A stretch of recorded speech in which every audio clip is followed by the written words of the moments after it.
जादुई तोता। एक छोटे से गांव में एक गरीब परिवार रहता था। उस परिवार में रामू और उसकी बीवी सीता उसके बेटे चिंटू के साथ रहते थे। उसी गांव में एक तोता भी रहता था। उसका नाम था रघु। वो किस्मत का धनी था। जहां भी जाता वहां किसी भी चीज की कमी नहीं पड़ती थी। एक दिन रघु उड़ते उड़ते उस गरीब परिवार के घर गया। रघु सोचता है, अरे वाह, लगता है यहाँ आज बहुत अच्छा खाना मिलेगा। मैं पेट भर के खाऊंगा। वो एक कटोरी में रखे अमरूद देखता है। अरे वाह, अमरूद, मुझे तो ये बहुत पसंद है। मैं तो इसे पेट भर के खाऊंगा।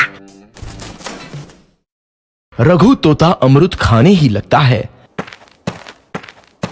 तभी सीता रघु को अमरूद खाते देखती है तो गुस्सा हो जाती है और उसे वहां से भगा देती है। भाग यहाँ से, न जाने कहां से आ जाते हैं। मैं तो परेशान हो गई हूं इनसे। सीता के भगाने के बाद रघु चुपचाप से एक कोने में रहता है। धीरे धीरे उस परिवार की बरकत होने लगती है। एक दिन रामू और सीता खाना खाते वक्त बातें करते हैं। आजकल हमारी बहुत तरक्की हो रही है, काम भी अच्छा चल रहा है। रामू कहता है। इस पर सीता कहती है, सच कहा, भगवान हमेशा ऐसे ही हम पर मेहरबान रहे। बेटा चिंटू भी कहता है, पिताजी, मुझे खिलौना लेके दो ना, मेरे सभी दोस्तों के पास है। रामू कहता है, ठीक है, जरूर लाऊंगा। सीता कहती है, कितने खुश है सब, मेरे परिवार को किसी की नजर ना लगे। एक तरफ ऐसी बातें होती हैं तो दूसरी तरफ रसोई में रघु तोता भी अमरूद खाते रहता है।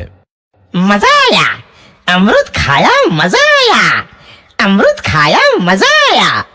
तभी सीता रसोई में आती है और रघु तोते को अमरूद खाते देख बहुत गुस्सा होती है। सीता रघु को बाहर निकालने के लिए पिंजरे में अमरूद रखती है। रघु जब अमरूद खाने लगता है तो पिंजरे का दरवाजा बंद हो जाता है और वो उसमें फंस जाता है।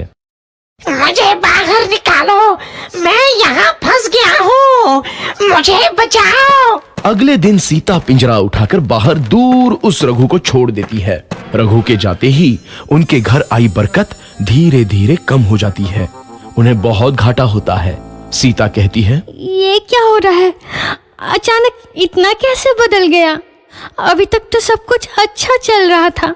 रामू कहता है, लगता है भगवान हम पर रूठ गए हैं। चिंटू भी कहता है, लगता है अब मुझे खिलौने भी नहीं मिलेंगे। और वो रोने लगता है और बाहर चला जाता है।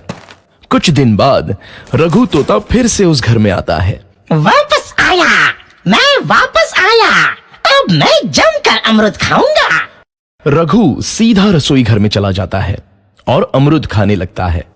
कुछ देर बाद सीता रसोई में आती है और रघु को देख कहती है, एक तो घर में पहले से इतनी दिक्कत चल रही है और ऊपर से ये तोता मुझे और परेशान कर रहा है। सीता रघु को वहां से भगा देती है। रघु उड़कर किसी कोने में छुप जाता है। कुछ दिन बाद धीरे धीरे उस घर की बरकत वापस आने लगती है।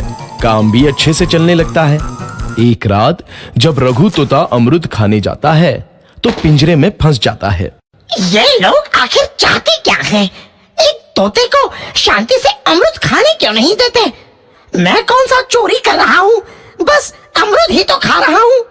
तभी रामू वहां आता है और पिंजरे में रघु तोते को देख उसे बाहर छोड़ देता है। ये तोता भी कितना जिद्दी है, बार बार वापस आ जाता है। जैसे ही रामू रघु को छोड़ देता है, अगले दिन से फिर से उनके घर की बरकत जाने लगती है। काम में घाटा होता है।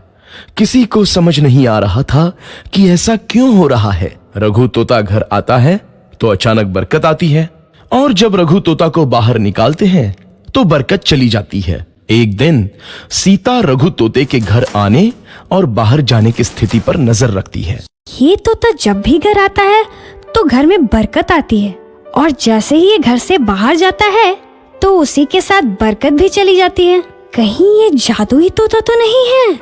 अगली बार जब ये तोता घर आएगा तो मैं इसे कहीं नहीं जाने दूंगी।